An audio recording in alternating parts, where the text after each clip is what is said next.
mulai dengan pantun. Nah, pantun itu harus dijawab begitu. Coba Pak, silakan, mohon maaf.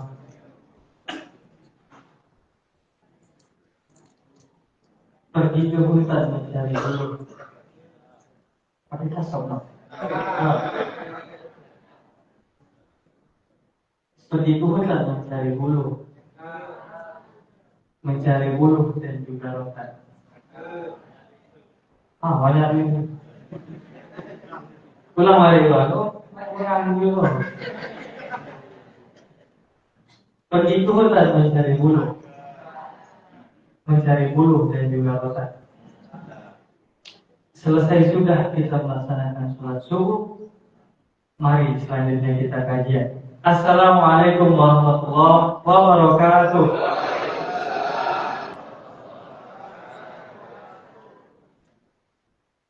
Alhamdulillah.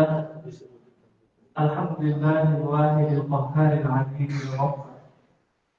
Mukawwirul lail wa 'alan nahar tadhkiratan li ulil qulubi wal absar. Asyhadu an la ilaha illallah wa asyhadu anna Muhammadan abduhu wa rasuluh. La nabiyya wa la rasul ba'da. Amma ba'd. Bersyukur kita kepada Allah Subhanahu wa taala pada kesempatan subuh kali ini dalam rangka melaksanakan sholat subuh berjamaah, dan juga alhamdulillah kita bisa mendengarkan tausiah sambil menunggu nantinya waktu syuruk.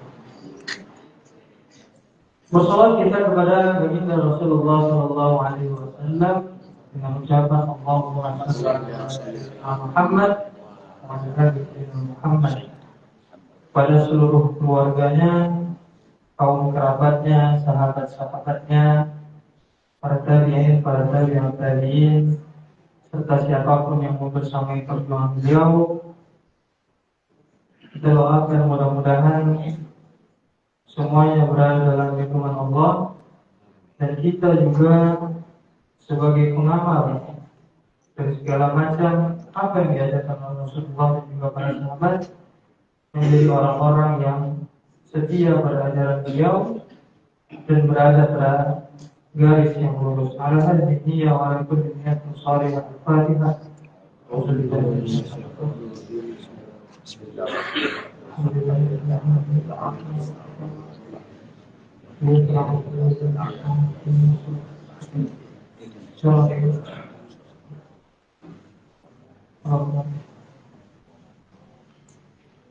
Baik.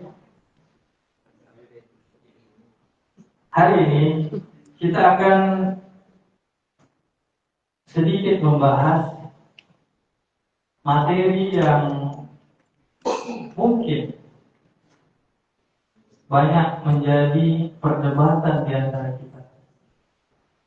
Suatu hari baginda Rasulullah Sallallahu Alaihi Wasallam mengutus beberapa sahabat untuk berangkat dalam rangka berjihad di jalan Allah. Tapi jihad ini yang spesial adalah sahabat diutus oleh baginda Rasulullah itu ketika bulan Ramadan. Mereka berjihad ketika bulan Ramadan, sehingga diceritakan dalam riwayat beberapa sahabat itu memilih untuk membatalkan puasanya, dan beberapa lagi memilih untuk tetap melanjutkan puasanya. Dua pendapat yang berbeda. Yang satu mengambil rukhsah karena berada dalam keadaan jihad dan juga dalam keadaan safar, sehingga mereka memutuskan untuk membatalkan puasa. Sementara golongan yang lain merasa bahwasanya puasa Ramadan adalah puasa yang wajib. Perbedaan dalam menyikapi hal ini tidak serta-merta membuat sahabat satu dengan yang lain saling menjatuhkan. Tidak membuat antara satu sahabat dengan sahabat yang lain saling mengkafirkan. Dan Rasulullah SAW juga mengatakan bahwa kedua yang kalian lakukan itu benar. Tidak ada yang salah satu dengan yang lain. Berangkat dari kisah ini muncul pertanyaan kita.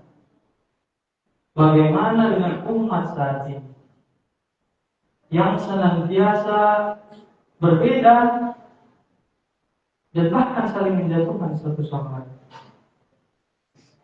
Tidak bisa kita pungkiri, Bapak Ibu sekalian. Jika kita lihat di tengah masyarakat kita, perbedaan-perbedaan itu kadang membuat kita merasa bahwasanya kelompok kita lah yang paling benar. Kadang kita merasa bahwa apa yang orang lain lakukan yang kita tidak ketahui adalah sesuatu yang salah. Jangan-jangan kita lah yang salah sebenarnya. Merasa bahwasanya orang lain salah, ternyata diri kita lah yang salah. Maka saya mengambil tema pada hari ini adalah tentang menghargai perbedaan di antara kita. Allah Subhanahu wa taala berfirman, "Ya ayyuhan nas, inna khalaqnakum min dzakarin wa untha wa ja'alnakum syu'uban wa qabaila lita'arafu." Wahai manusia, kami telah menjadikan kalian dari laki-laki dan perempuan. Kami menciptakan kalian dari laki-laki dan perempuan. Itu saja sudah berbeda. Bisakah seseorang menciptakan dari laki-laki dan laki-laki? Lain lagi salah. Apa ayo bibit-bibit LGBTQ menyebar di masyarakat. Allah sudah jelaskan kami ciptakan kalian dari sesuatu yang berbeda, laki-laki dan perempuan. Lalu kenapa kalian memusuhi perbedaan? Wa ja'alnakum syu'uban wa qabaila lita'arafu, dan jadikan kalian dan kami jadikan kalian berbangsa-bangsa dan beragam suku agar kalian saling mengenal. Jadi perbedaan itu sesuatu yang jarang kita temui atau seharusnya kita sudah sadari ada. Jarang atau sudah biasa seharusnya perbedaannya? Sudah biasa. Tapi kenapa prakteknya di masyarakat perbedaan itu dianggap sesuatu yang luar biasa? Saling merendahkan, saling menjatuhkan, bahkan saling mengkafirkan satu sama lain. Auzubillahi min dzalik. Dalam ayat lain Allah mengatakan, "Wala tanaza'u fatafshalu wa tadhhabu rihukum fil ardh." Dan janganlah kamu berselisih yang menyebabkan kamu menjadi gentar dan hilang kekuatannya. Ketika umat ini, Pak, senantiasa berselisih terhadap sesuatu yang mungkin tidak terlalu besar, kita berselisih. Tetangga dengan tetangga yang lain berselisih. Kampung satu dengan kampung yang lain berselisih. Apa yang terjadi?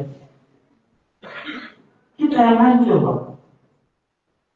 Lama-lama umat Islam ini sudah tidak kokoh lagi. Kita lihat sekarang ketika melaksanakan sholat subuh berjamaah. Kita berkumpul di sini dengan berbagai macam latar belakang, dengan berbagai macam pemahaman terkait agama. Kita sholat dengan satu imam yang sama. Ini adalah simbol kebersamaan, dan dalam suatu kebersamaan itu ada kekuatan. Bayangkan kalau kita terpecah-pecah, musuh akan lebih mudah menghancurkan kita. Ingat sabda baginda Rasulullah, pada akhir zaman kalian adalah seperti hidangan di atas meja. Semua akan dibunuh dari segi manapun, dari sisi manapun kalian akan dihabiskan, kata Rasulullah. Maka perpecahan dalam perbedaan ini bisa menghabiskan kita sebagai umat. Paham, Pak? Paham, Bu? Khotimah awalnya baru.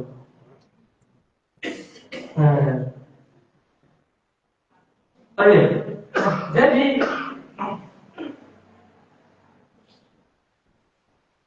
perbedaan itu sebenarnya kita kasih barikade dulu perbedaan, karena perbedaan ini kalau salah ditafsirkan maka kita akan salah mengenal garis atau batasnya, di mana perbedaan itu dibolehkan dan di mana perbedaan itu tidak dibolehkan. Ini dulu harus kita tahu, Pak. Perbedaan diperbolehkan dalam hal yang namanya furu atau cabang-cabang dari agama, atau sesuatu yang memiliki dalil tapi dalilnya bersifat zonni. Zonni itu masih ada kemungkinan berubah dan sebagainya. Dalam hal furu, dalam hal cabang dalam agama, itu perbedaan dibolehkan. Sementara perbedaan tidak dibolehkan dalam hal usul, sesuatu yang menjadi dasar. Kemudian dalam hal furu, cabang dalam agama, perbedaan itu dibolehkan, tapi dalam hal usul, sesuatu yang dasar itu tidak boleh ada perbedaan. Kalau berbeda dalam hal usul, maka disebut yukhraju minal millah, keluar dari agama Islam. Tetapi kalau perbedaannya hanya dalam masalah furu, masalah cabang-cabang dalam memahami suatu masalah, maka itu tidak mengeluarkan seseorang dari Islam. Baik, kita sudah tahu barikadenya, mana yang boleh berbeda, mana yang tidak boleh berbeda. Lantas kita ambil contoh-contoh yang mudah. Dalam masalah furu, contoh pertama adalah perbedaan pandangan terhadap suatu masalah. Contoh, dalam perkara wudu, ini mungkin sering kita saksikan di masyarakat. Dalam perkara wudu, menurut mazhab Syafi'i yang kita tahu, ketika seorang laki-laki bersentuhan dengan seorang perempuan, apa hukum wudunya? Batal. Jelas. Apa dalilnya?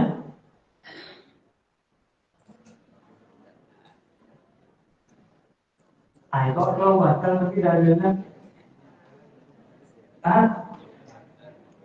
Apa dalilnya?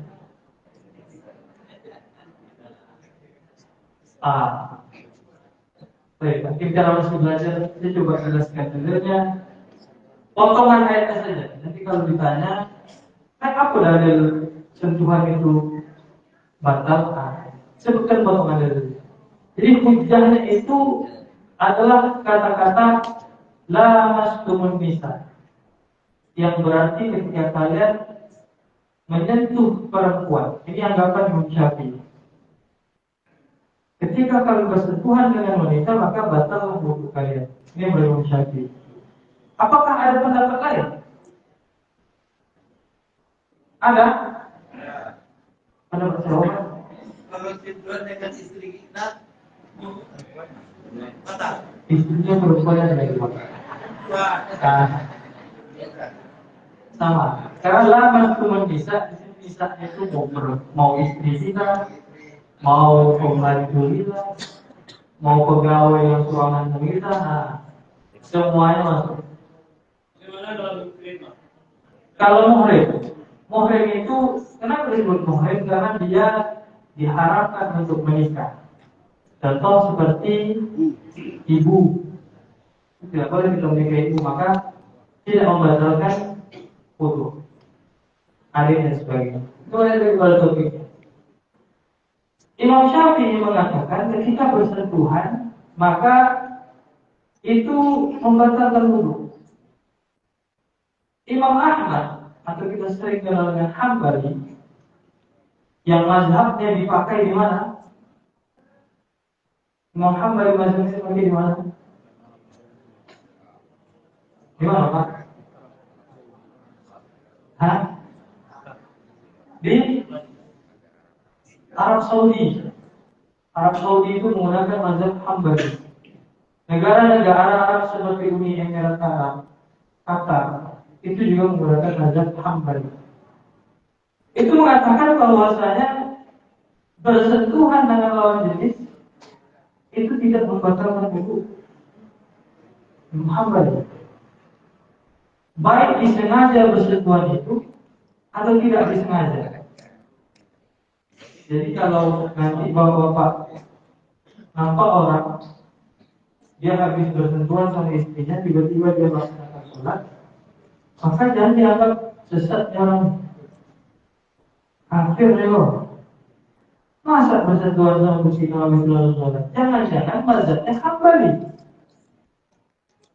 Itu tadi, ini menghargai perbedaan karena dia tidak tahu mazhab dia apa.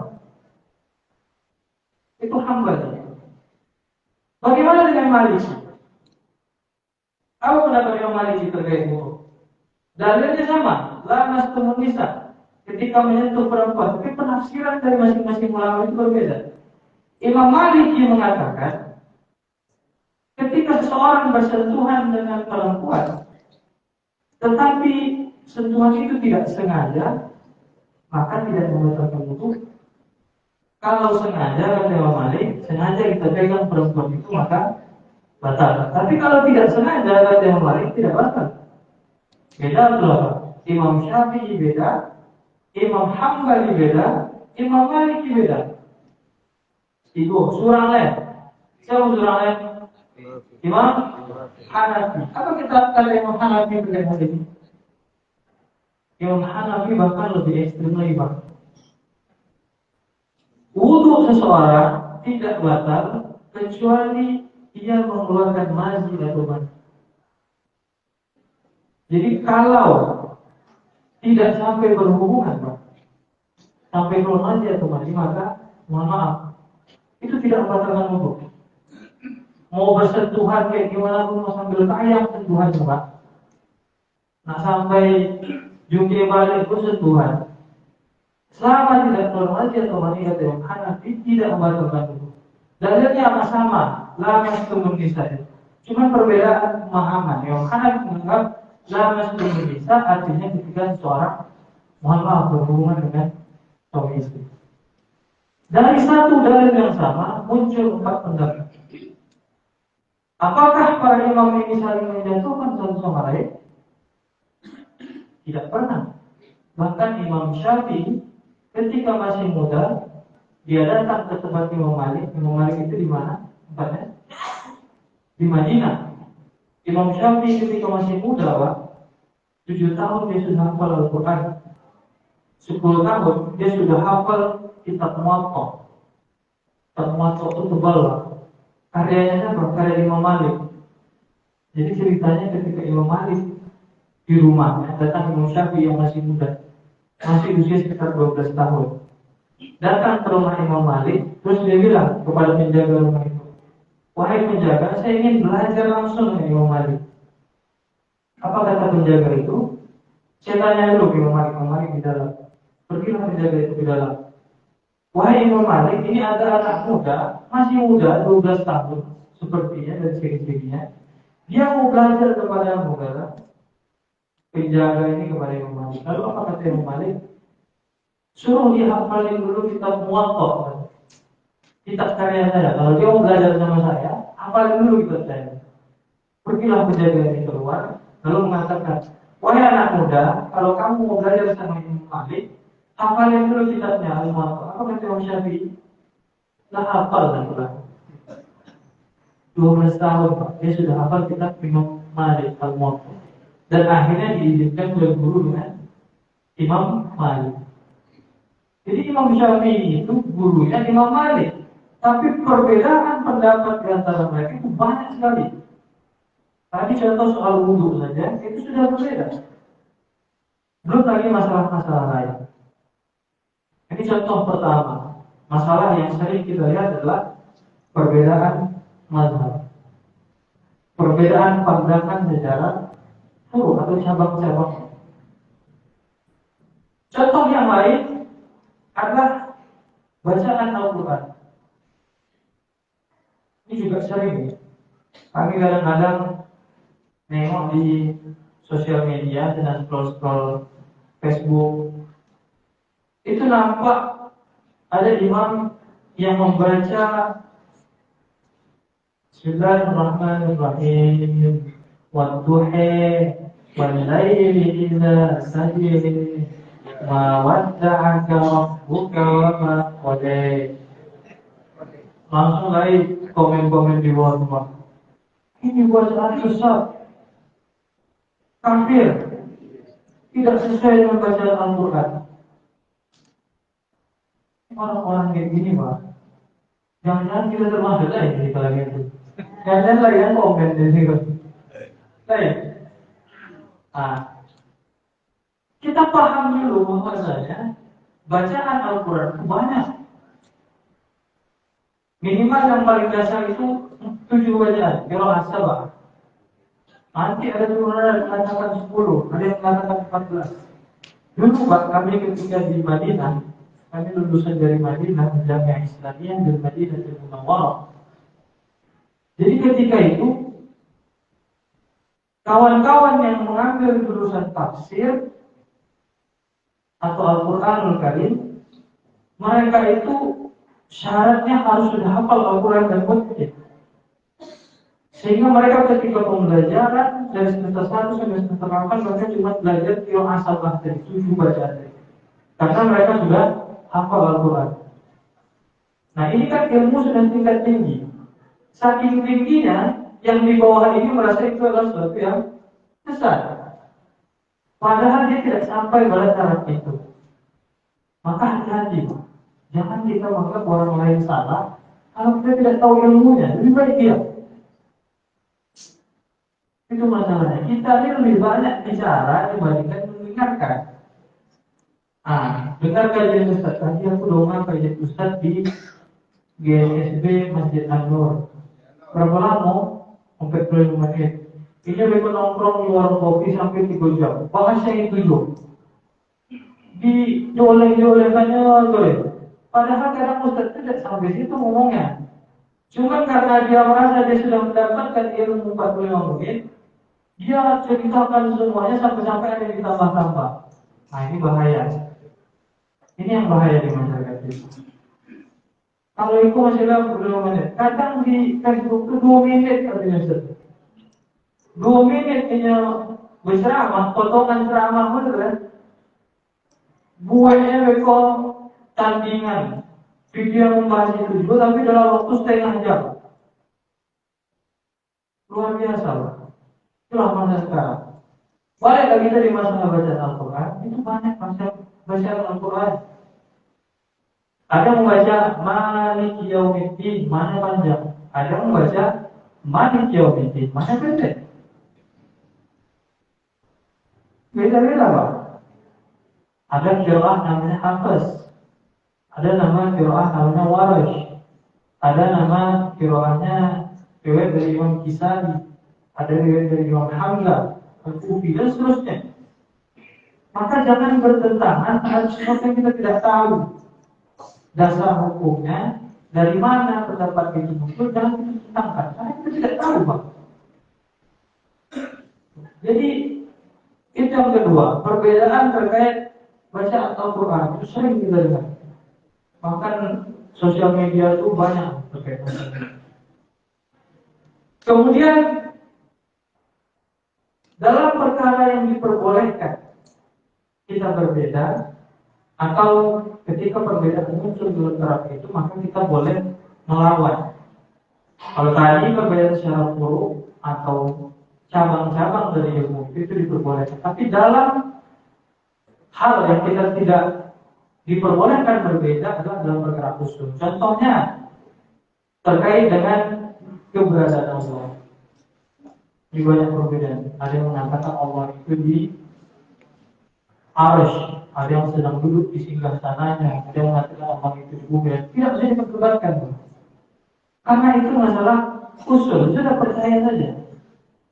Kita mendebat masalah itu, yang ada kita sendiri yang bingung. Karena dalil itu tidak banyak, lalu berpikir kita tidak bagus, sehingga hal-hal seperti ini bisa jadi masalah. Hal yang lain yang tidak bisa diperdebatkan adalah terkait keimanan, rukun iman.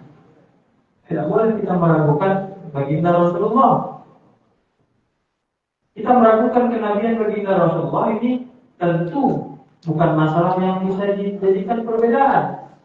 Ketika ada orang berbeda terkait ini, maka dia sudah keluar dari Islam. Ketika dia sudah tidak mengakui bahwasanya baginda Rasulullah ada Nabi dan Rasul, maka keluar dari Islam. Karena Islam mengakui Rasulullah adalah Nabi dan Rasul. Maka golongan-golongan yang dianggap kafir, contohnya Syiah, tapi Syiah yang paling tinggi, Pak. Syiah itu juga ada tingkatannya. Mulai dari paling rendah itu Syiah Zaidiyah, Mutawassithah dan seterusnya, sampai ada Syiah Takfiriyah, ada namanya Syiah Rafidhah, sudah paling tinggi. Mereka bahkan menganggap tidak mengakui baginda Rasulullah sebagai nabi, itu harus dikatakan yukhraju minal millah, atau keluar dari agama. Tapi Syiah-Syiah yang masih dasar, yang mereka hanya mengutamakan Ali dibanding sahabat yang lain, tidak masuk dalam kategori kafir, karena mereka masih mengakui baginda Rasulullah. Ini adalah perbedaan. Tetapi perbedaan masalah usul ini tidak boleh dilakukan, dan kalau ada ya kita bisa tentang. Tapi kalau dalam hal dari masalah hukum, masalah bacaan Al-Quran, masalah hal yang mungkin sering kita temui di masyarakat, usah dipermasalahkan. Masalah kunut dan tidak kunut, masalah azan 2 kali sebelum azan 1 kali, itu ada dasarnya. Azan sebelumnya ada yang 1 kali, ada 2 kali. Di masjid itu 1 kali, Pak. Nah, ada dasarnya, karena sebelum Utsman itu azan memang 1 kali. Tapi setelah Utsman itu azan 2 kali. Untuk maslahat agar masyarakat itu segera datang. Bahkan Imam Syafi'i aja dia punya 2 pendapat yang berbeda. Imam Syafi'i, Pak, dalam satu diri Imam Syafi'i itu 2 pendapat. Kalau pernah baca kitab-kitab Imam Syafi'i, contoh kitab Al-Um atau kitab-kitab Mukhtasar, kumpulan karya-karya Imam Syafi'i seperti Bidayatul Mujtahid wa Nihayatul Muqtasid, di situ dijelaskan bahwasanya Imam Syafi'i itu punya 2 pendapat dalam dirinya. Ada namanya qaulul qadim, ada namanya qaulul jadid, perkataan lama dan perkataan baru. Qaulul qadim ini adalah apa yang dia sampaikan ketika di Basra. Qaulul jadid ini yang beliau sampaikan ketika di Mesir. Dan beda. Dalam satu diri Imam Syafi'i punya 2 pendapat. Contoh terkait masalah waktu sholat. Ketika di Basra, pada qaulul qadim Imam Syafi'i mengatakan waktu sholat maghrib itu dimulai dari azan maghrib sampai waktu isya.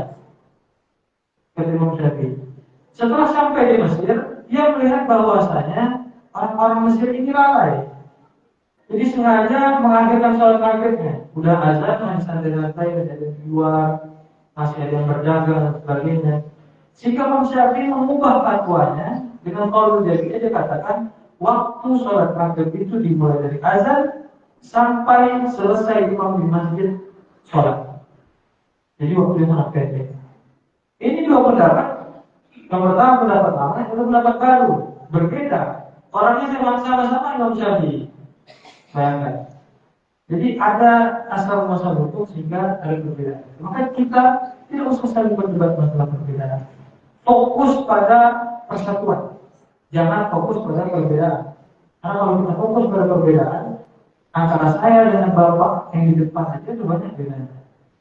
Tapi kalau kita fokus pada persamaan, kita sama-sama Islam, kita sama-sama mengakui Allah Subhanahu kita mengakui baginda Rasulullah, Nabi Rasulullah, terus. Kalau kita melihat seseorang berdasarkan persamaan, maka hidup kita juga akan tenang. Ada wakil? Hah? Om pengen saya? Oke, sekoci deh. Sampai terakhir. Kita sudah tahu perbedaan tadi. Kita sudah tahu mana yang boleh berbeda, mana yang tidak boleh berbeda. Mana perbedaan, mana yang harus kita lihat perbedaan atau persamaan. Karena tadi kita melihat perbedaan, maka kita akan saling berjauhan bersama. Kalau kita lihat persamaan, maka kita saling berdekatan bersama. Yang terakhir adalah bagaimana kita terhindar dari perpecahan akibat perbedaan. Yang pertama adalah luruskan niat. Pastikan niat kita dalam beribadah itu adalah untuk mengabdi kepada Allah ikhlas, bukan untuk menjatuhkan orang lain. Itu yang pertama. Ketika kita beribadah, niatnya tulus untuk Allah, tidak peduli orang lain mau seperti apa komentar kita, nanti kita niatnya tulus beribadah kepada Allah. Adapun perbedaan secara buruk, maka kita anggap itu satu hal yang biasa. Dulu saya ketika di Madinah awal-awal itu kami sholat di masjid kampus biasanya. Saya awal-awal kaget juga. Ketika takbiratul ihram kita biasanya melipat tangan. Beberapa orang-orang berkafir kalau mereka sholat tidak melipat tangan, langsung ke bawah. Saya bingung, kok bisa seperti itu? Mungkin orang yang pernah umur atau haji pernah melihat. Mereka tidak langsung dilipat tapi ke bawah. Ternyata Imam Malik sholatnya seperti itu, tidak melipat tangannya. Kalau kita di sini Pak, ada orang seperti itu sholat sebelah kita, aneh orang. Sosek ya bro, mana belajar boleh dulu. Ada Imam Malik sholat seperti itu. Yang pertama adalah luruskan ya, tidak perlu disamakan di sekitar kita. Kemudian bedakan dari mana yang pokok atau usul, mana yang huruf atau cabang-cabang. Kemudian gunakanlah dalil dan adat jika kita harus berdebat. Kalaupun kita harus mendebat seseorang, gunakan dalil dan gunakan adat. Kalau kita tidak punya dalil dan tidak punya adat, lebih baik diam. Dalil nelayan, adat nelayan. Apa yang mau berobatkan? Lain. Lebih baik diam. Kemudian jangan menganggap ijtihad yang berbeda itu yang dia memiliki dalil itu dianggap sesat. Tadi yang sudah dikatakan. Ketika ada orang yang berpendapat berbeda, dia punya dalil yang berdasarkan dari imam yang terdahulu, maka jangan dianggap sesat karena ada dalilnya. Kemudian hindari fanatisme buta. Ini yang terjadi Pak. Aku kalau sama Ustaz Iko anakku, sama Ustaz Iko anak lo. Ustaz Iko selesai. Ustaz Iko mantap tuh. Ini bahaya juga Pak. Maunya sama Ustaz ini aja, Ustaz yang ini tidak mau. Padahal kata Imam Ibnu Taimiyah dalam kitab Minhajus Shalihin dia katakan, meskipun dia seorang Syiah, ketika ada pendapatnya yang benar dan sesuai dengan hadis dalam Quran, maka ikuti. Kata Imam Ibnu Taimiyah. Awal-awal Ustaz itu sesuai sunnah, dia mengajarkan Quran, tapi bisa dikatakan Ustaz itu selesai. Mantap Ustaz itu. Kalaupun ada kesalahan dari Ustaz tersebut, katakan langsung buat saya. Saya pun Pak, kalau saya punya kesalahan, saya mohon maaf. Kalau saya punya kesalahan, kalau ada perkataan saya yang salah, sampaikan, tidak masalah Pak. Karena pada setiap diri manusia itu kalau khata' wal nisyan, kesalahan dan lupa, itu sudah wajar. Jadi jangan fanatisme buta. Yang ada dikasih syirik kepada manusia. Ustaz ini harus diikuti, Ustaz ini tidak boleh diikuti. Yang benar hanya Ustaz ini salah. Dan seperti itu, ambil segala manfaat dari berbagai macam ilmu yang diberikan oleh Ustaz kita. Mungkin itu yang bisa saya sampaikan, mudah-mudahan bisa menjadi khazanah pengetahuan bagi kita semua, terutama dalam hal perbedaan, karena perbedaan itu yang menghancurkan kita. Fokus pada yang namanya persamaan dan sesama manusia. Barakallahu lakum bil Qur'anil Karim wa nafa'ani wa iyyakum bima fihi min ayati wa dzikril hakim. Aqulu qawli hadza subhanakallahumma wa bihamdika asyhadu an la ilaha illa anta astaghfiruka wa atubu ilaik. Assalamualaikum warahmatullahi wabarakatuh.